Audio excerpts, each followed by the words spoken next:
Esprit Rugby avec Grenoble-Alpes Métropole. Esprit Rugby avec Samsé.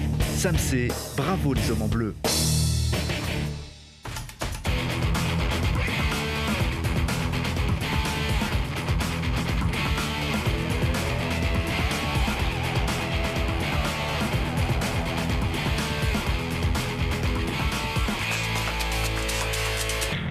Bienvenue à tous, ravi de vous retrouver comme chaque mercredi sur Télé Grenoble. Merci d'être fidèles, même s'il faut changer désormais vos habitudes. Cette semaine, Télé Grenoble a le plaisir de vous présenter une nouvelle grille avec une quotidienne sport qui s'appelle donc Esprit Sport. Et c'est tous les soirs à 19h15 et 20h15. Et le mercredi, c'est rugby, donc fini terre de rugby. C'est bon, c'est bien passé. Mais à part le nom, l'horaire et le bel habillage, vous retrouvez tout ce qui vous fait vibrer pour le FCG comme d'habitude avec nos experts, notre consultant Fabien Gengenbacher. Bonsoir. Bonsoir, bienvenue dans Esprit Rugby. Donc, notre expert régulier Nicolas Carmona. Salut. Bonsoir. Voilà. Et notre troisième ligne, Fabien Alexandre. Bonsoir. Tout va bien ? Parfait. C'est bien, comme ça on retrouve un petit peu nos repères ici. Alors Fabien, tout fraîchement coiffé de la cape, ça se protège, hein, elle est sous cloche désormais à la maison, on n'y touche plus. Oui, presque, oui. C'est vrai que je ne la mets pas souvent. Oui, voilà, c'est marrant, Fabien non plus. Hein, pourtant, moi je pourrais la mettre un petit peu vu que j'ai plus trop de cheveux, mais toi elle n'est pas bien grande non plus en même temps c'est à la vrai. cape. Donc c'est pour ça et on va y revenir dans un instant. En tout cas, merci à tous d'être là. On a un petit peu construit cette émission avec des petites rubriques. Fabien, voici ta rubrique, le match avec ses points clés. Chaque semaine, il y aura 4 points clés, c'est les 4 points. Alors, ils y sont, les 4 points dans la besace du FCG après cette belle victoire face aux Harley Queens. Oui, une très belle victoire contre un adversaire d'envergure. Et voilà, c'est très positif dans la dynamique qu'est le club aujourd'hui en championnat et aussi avec cette compétition qui est pas facile à préparer parce qu'on a toujours une petite baisse de pression quand on prépare ce genre de match. Mais pour le groupe et l'équipe, c'est super important parce que ça crée de l'émulation et les joueurs qu'on joué samedi soir, ben voilà, ils ont tiré leur épingle du jeu et ils remettent un petit peu des mots de tête au staff, donc c'est plutôt bien. C'est un peu le premier point clé, ça finalement, l'état d'esprit, l'esprit d'équipe. Bah, c'est important parce que dans la préparation de ce genre de match et dans la considération de tous les acteurs et de tous les joueurs qui composent cette équipe, voilà, c'est des matchs qui ont une importance pour des joueurs à des moments clés de la saison, pour qu'ils reprennent du temps de jeu, pour qu'ils remontent le bout de leur nez. Donc voilà, c'est vraiment intéressant parce qu'on a vu une équipe solidaire et qui a joué le jeu et qui a réussi à battre une belle équipe. Avec notamment ces jeunes. La jeunesse, c'est un peu le point numéro 2. Corentin Glénat, par exemple, hein, et sa réussite ici. Oui, on parlera un petit peu après de l'épidémie, mais ça a permis voilà, l'émulation aussi de jeunes qui ont pris leur chance. Et Corentin a fait une belle prestation, donc c'est bien parce que c'est un poste aussi où il y a de la concurrence, mais voilà, ça prouve encore une fois la qualité de la formation grenobloise. Alors, tu l'as dit, puisque le point 2 est lié à la gastro. Donc, qu'est-ce qui s'est passé ? 16 joueurs touchés le jour de cette rencontre. Ça fait partie des valeurs du rugby, on partage beaucoup de choses et des fois des choses un peu moins positives. Solidarité. Par le passé, on a tous connu des gastros liés des fois aux adversaires qu'on rencontre. Mais là, voilà, c'était vraiment un phénomène et les joueurs ont été contaminés entre eux. Donc voilà, il faut pallier à ça. Les joueurs qui ont repris la barre l'ont plutôt bien fait. Donc voilà, ça prouve encore une fois qu'il y a un banc dans ce club, qu'il y a un fond d'effectifs, donc c'est positif. On a enquêté, on sait, on connaît la cause ? Aucune réponse par rapport à ça. Puisque toi en plus, j'ai pas été malade, pleine forme, solide. J'ai pas été touché, donc voilà, on touche du bois, mais c'est vrai qu'il y a pas mal de gars contaminés, encore un peu en début de semaine. Donc il faudra revenir plus vers le staff médical pour avoir des informations. Parce que autant tout le monde a la crève partout à Grenoble cette semaine, la gastro elle est partie là vraiment ? Aujourd'hui ça a l'air... J'espère. Très bien, on espère aussi pour vous. Allez, la conquête également, ça a été un point important. La conquête dans le prolongement des matchs à domicile. Voilà, on avait fait un focus avec Jérôme Vernet il y a 15 jours, mais voilà, ça a encore été le cas sur ce match-là et c'est une base de lancement sur laquelle on peut s'appuyer cette saison. Donc voilà, c'est un gage de confiance aussi pour l'équipe. Donc c'est bien de continuer dans cette lignée. Même si pour le coup, une petite erreur et cette interception qui a conduit au premier essai des Harley Queens. Ici, alors là, c'est parti d'une belle conquête des Londoniens et on va voir justement la réaction des Grenoblois et cette super défense. Oui, on est franchi sur le premier rideau après une touche, mais on réagit bien, on se réorganise bien et puis on est suffisamment agressif. On va se faire percer encore, je crois, parce qu'il y a quelqu'un qui coupe un peu la ligne défensive, mais on arrive à récupérer le ballon et à sortir de notre camp à la main pour récupérer une pénalité et voilà, éteindre le feu. Alors on rappelle vraiment la jeunesse de ce collectif ici, encadré aussi par alors on peut tous les citer, hein, Corentin Glénat, on l'a vu, il y a eu Dylan, Jaco, Alios, Loïc Baradel, Lilian Rossi, Morgan Vacchino sur la feuille de match. On n'oublie pas non plus les Lucas Dupont, c'est déjà des vieux, hein, comme Lilian Sazeras déjà, qui est déjà tout jeune, mais ça c'est la formation grenobloise. C'est la formation grenobloise et c'est la composition de l'équipe du FCG cette année avec une alchimie qui se fait entre les anciens et entre guillemets et les jeunes. Et voilà, il y a des joueurs qui étaient revanchards sur ce match et qui ont fait leur match. Je pense à Lucas qui a fait un bon match. Il y a Burton Francis qui a fait une très bonne rentrée aussi. Et il a sorti le match qu'il fallait, lui, qui a peu de temps de jeu. C'est positif. Je disais, les coachs vont avoir mal à la tête, mais c'est leur job, donc c'est plutôt intéressant pour la suite. Elle est là aussi, la formation grenobloise. Nicolas, Fabien? Oui, nous on est. C'est un peu plus ancien, mais c'est fort. Voilà, c'est ça.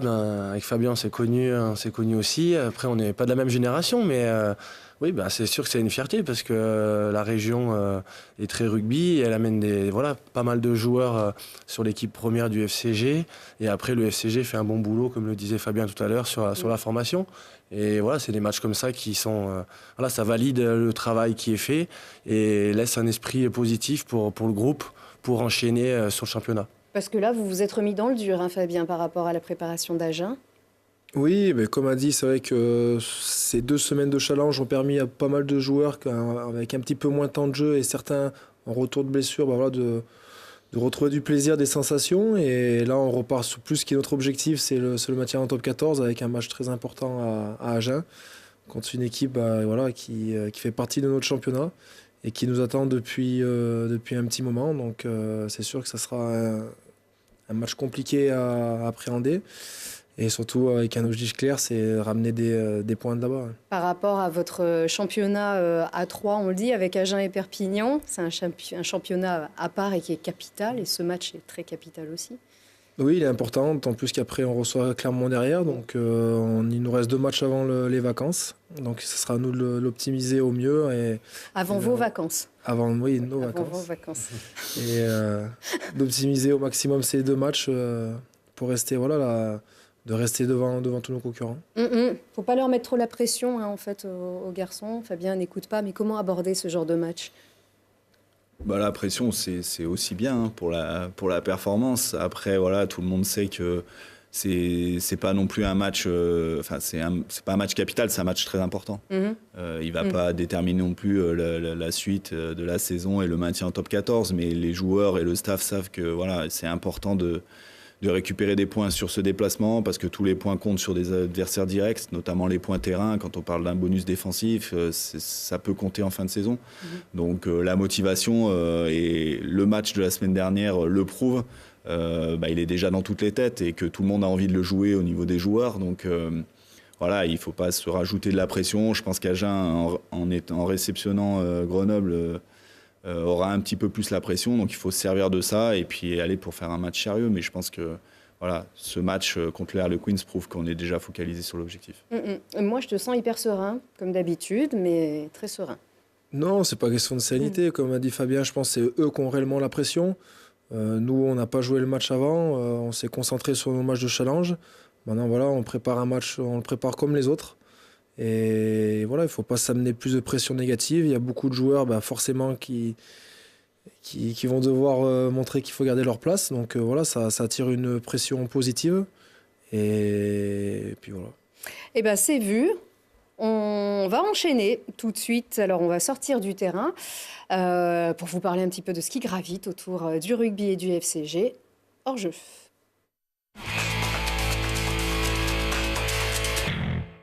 Et c'est là que je me tourne un petit peu plus précisément vers notre ancienne ailier, qui est monté de Pro D2 jusqu'en top 16. À l'époque, c'était au tout début des années 2000. Il y a un joueur qui t'a particulièrement marqué cette saison de la montée? Du côté grenoblois? Oui, oui, et même du côté des ailes. Hein, après, non, je pense qu'on avait réellement un groupe vraiment génial. Et c'est vrai que c'est ce qui a fait qu'on a réussi, parce qu'on avait fait un début de championnat qui était quand même compliqué. Ouais. Je crois qu'on était 12e en début de championnat, donc c'était quand même pas gagné. Et voilà, c'est vraiment le groupe où devant, ils ont su faire le travail, sortir des ballons. Et après, c'est vrai que derrière, on avait des joueurs de qualité, avec Jean-Victor Bertrand, avec Franck Corillon, Brian Liebenberg, Vincent Clerc. Voilà, je pense que il n'y a pas besoin de faire... Bon, ça va, c'est un des 4, il l'a dit. Ouf. Donc voilà, non, on avait des bons joueurs, donc c'est vrai qu'après, collectivement, on a su jouer et mettre un jeu de mouvement et marquer beaucoup d'essais, et puis atteindre cet objectif qui n'était pas forcément le nôtre en début de saison, mais c'est vrai que de rester une seule année en Pro D2, c'était toujours mieux pour le club. En tout cas, il ne l'a pas oublié cette saison-là, tu l'as dit. Vincent Clerc était de passage à Grenoble la semaine dernière pour un projet qui ne tourne même pas complètement autour du rugby. Regardez. Il est massif et déterminé, mais ludique et moderne à la fois. Ce super-héros n'est autre qu'un joueur de rugby, tel que l'imaginent les artistes qui l'ont créé avec Vincent Clerc. L'ailier mythique du Stade toulousain veut voir ses œuvres fleurir dans une douzaine de villes de France, convaincu par une vieille idée de son ami Bernard Mazzolo, ancien joueur de rugby. Il y a eu la réflexion de se dire qu'il y avait peu d'objets qui existaient autour du rugby, des objets un peu tournés vers l'art et vers la modernité. C'est vrai qu'on reste sur des choses un peu plus conventionnelles, disons. Et du coup, voilà, le but, c'est de mêler un peu le sport et le rugby en particulier avec le milieu artistique, je pense qu'il est très compatible. Vincent Clerc n'est pas encore un mécène, mais le recordman du nombre d'essais en France, qui vient de raccrocher les crampons, est sensible à l'art. Son projet tient à acquérir les statues et les offrir aux grandes villes. Et forcément à Grenoble, terre de rugby, mais sa ville d'origine et de cœur. Pour l'heure, il faut convaincre, le super-héros grandeur nature mesurerait 4,50 m. L'idée du projet, c'était de le marveliser. Il est monochrome, il est brillant, c'est un Superman, plus moderne, plus futuriste. Au-delà de moi, c'est montrer que la ville, elle est attachée au rugby, évidemment, qu'elle a envie de remercier quelque part tous ceux pour qui le rugby compte, mais qu'elle est attachée à l'art aussi, qu'elle voit plus loin, que le rugby est devenu moderne, mais aussi est ancré dans la ville.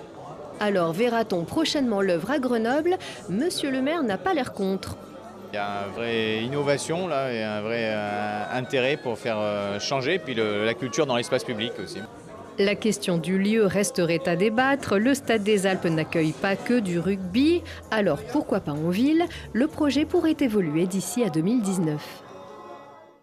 Voilà, alors ce gros bonhomme tout musclé qui a l'air assez doux en fait finalement, vous en pensez quoi? Je vais passer le ballon parce que Fabien est plus artiste que moi. Il faut voir en vrai en fait.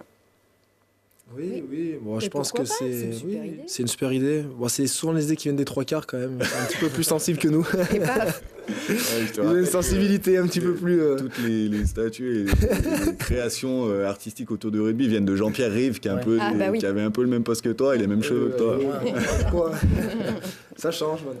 Ça change, là ça tranche avec un ailier, mais voilà, ça serait pas que à Grenoble, pourquoi pas en ville. Moi, je trouve que c'est une super idée en tout cas de marquer l'amour du rugby de cette ville avec cette création. On en saura plus évidemment probablement au début de l'année 2019. Nicolas, il a un petit mot pour toi, Vincent. Aïe. C'est vrai qu'il doit m'en vouloir, Nico. Franchement, j'ai mis du temps à te répondre au téléphone. Je te promets que ça ne se reproduira plus et que la prochaine fois que je viens, on mange ensemble, si tu veux bien. Voilà, allez, ta caméra, elle est là-bas. Je te laisse répondre à Vincent. Oui, c'est vrai qu'après, moi, parfois peut-être je lui réponds un peu tardivement, mais c'est vrai que Vincent met beaucoup de temps à répondre. Après, il fait des statuts, il fait plein de choses, donc on ne peut pas non plus lui en vouloir. Mais voilà, ça sera avec plaisir dès qu'il repasse dans le coin, qu'on puisse manger ensemble et qu'on prenne le temps de le faire. Il répond à ses mails aussi ou pas? Moi, je communique plutôt pas par mail avec lui, mais bon, déjà, le texto est compliqué. Très bien. Allez, Vincent, en tout cas, c'était un super petit coucou. Il est d'ailleurs annoncé aussi cette semaine à Grenoble. Allez, Vincent, vous le saviez, c'était le meilleur ailier, le recordman du nombre d'essais en championnat de France. Nous, on a dans notre équipe à Télé Grenoble quelqu'un qui ne sait pas trop jouer au rugby, mais qui veut vraiment vous expliquer le rôle des joueurs sur le terrain et qui va carrément au contact. Regardez.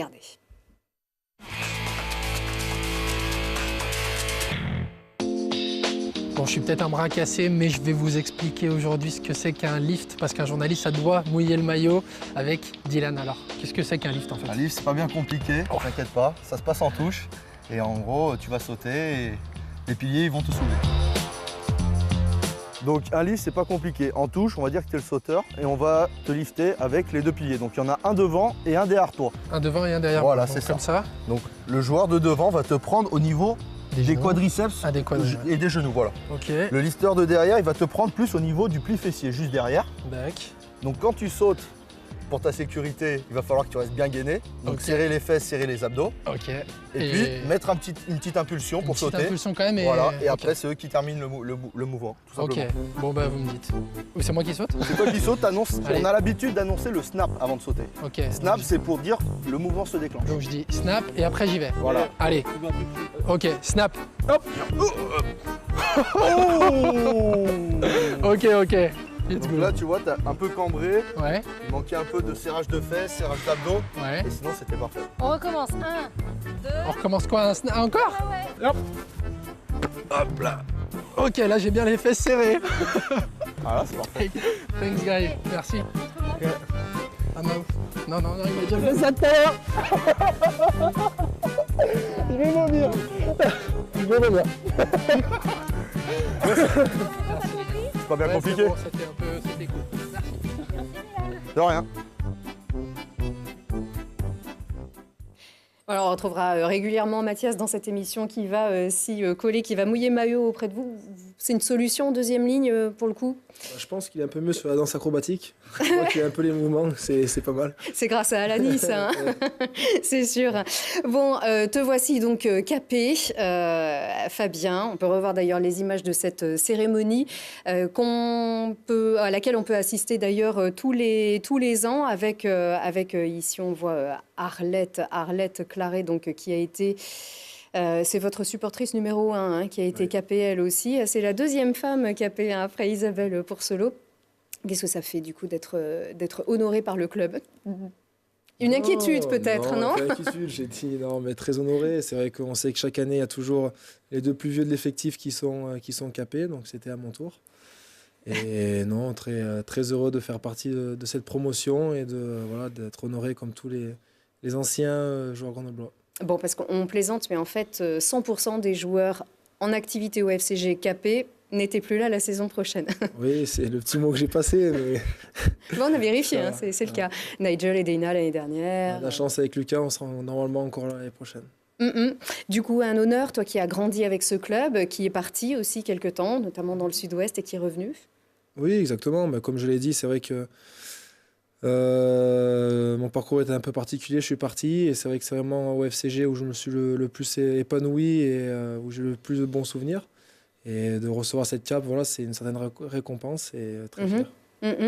On a vu Arlette qui était là, on va même l'entendre d'ailleurs. Elle dit que ce sont vos enfants, voire vos petits-enfants aussi. Cette personne toujours très distinguée, très sapée aussi, qui est toujours là avec vous, au plus près d'ailleurs. On a voulu forcément lui demander un petit mot. La cape, elle représente un grand honneur pour moi. Parce que depuis le temps que je suis au FCG, tu vois, je suis très flattée d'avoir été capée ce soir. Pour moi, c'est une deuxième famille. J'ai eu des moments très beaux. J'en ai eu quelquefois quelques désillusions, mais bon, ça on les oublie. On ne pense qu'au bon moment et je t'assure que j'en ai eu beaucoup avec le FCG. Et ça continue, voilà. Et j'espère que ça continuera encore quelques années. Pour moi, c'est une deuxième famille. J'ai eu des moments très beaux. J'en ai eu quelquefois quelques désillusions, mais bon, ça on les oublie. On ne pense qu'au bon moment et je t'assure que j'en ai eu beaucoup avec le FCG. Et ça continue, voilà. Et j'espère que ça continuera encore quelques années. Ces joueurs, c'est vos enfants? Ah, les joueurs, ce sont tous mes enfants. Ce sont tous mes petits-enfants. Voilà. Et quand tu vois, je vois une équipe qui vient avec un joueur qui a été à Grenoble et puis qui viennent me voir, ça me touche énormément. Voilà. Voilà, merci à Arlette. On a des petits soucis parfois avec nos logiciels de montage, ça arrive. On a été ravis de l'écouter 2 fois. Arlette qui est toujours là, tu l'avais connue déjà, Nicolas, forcément. Je l'ai connue, je crois qu'on l'a tous connue, hein. Elle a toujours été fidèle au FCG. Alors on sait qu'il y a Pomme qui lui fait un petit peu de concurrence en termes de longévité à vos côtés, mais récompenser à la fois les joueurs, l'encadrement, le staff, les supporters, les amoureux du club. Finalement, c'est ça la grande famille du FCG?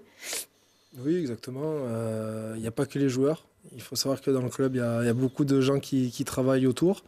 Et c'est très bien aussi de pouvoir les honorer et les mettre en premier plan. Il y a des anciens aussi qui ont été honorés. Vous ne les avez pas connus. Ça représente quelque chose pour vous quand même, tout ça?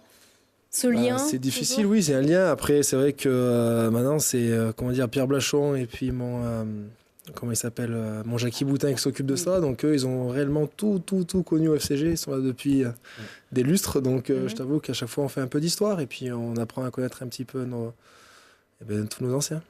Et on pense aussi à Romain Magellan qui anime toujours avec beaucoup de bonne humeur cette soirée. On n'a pas ici la liste de tous les capés, on vous la dirait du coup ici une prochaine fois. On a une supportrice, elle peut venir nous faire un petit coucou justement. Fabien, coucou, oui c'est à toi que je parle. Allez, viens faire un bisou. Viens faire un bisou à papa. Voilà. Oui, c'est les vacances. Mais voilà, on parle de la grande famille. Et ça c'est important Fabien. C'est ma grande fille, exactement. Oui, oui, tu sais qu'on t'a connu tout petit quand t'es arrivé. Oui, elle est aussi bavarde que toi, Fabien, du coup, c'est bien. Ça se transmet aussi. Les 2 petits de Fabien, ils sont toujours aussi sages aussi. Ils ont passé toute une émission avec nous. Ouais, c'est vrai. C'est du sport, mais ils sont en pleine forme. Bah oui, c'est du forme. La famille s'entretient, Nicolas, on est d'accord. C'est ça. Bon, allez, on arrive au terme de cette première émission Esprit Rugby. T'es belle comme tout, en tout cas. Ça fait plaisir de te retrouver ici. Tu feras un gros bisou à ta sœur et à ta maman. Hein? Et vous, merci beaucoup. Vous allez voir, ça va rentrer, les habitudes, 19h15, 22h15. Donc, avec toujours nos experts, avec nos invités, toujours la passion du ballon ovale et la passion des rouges et bleus. C'est Esprit Rugby, désormais sur Télé Grenoble. Très bonne semaine.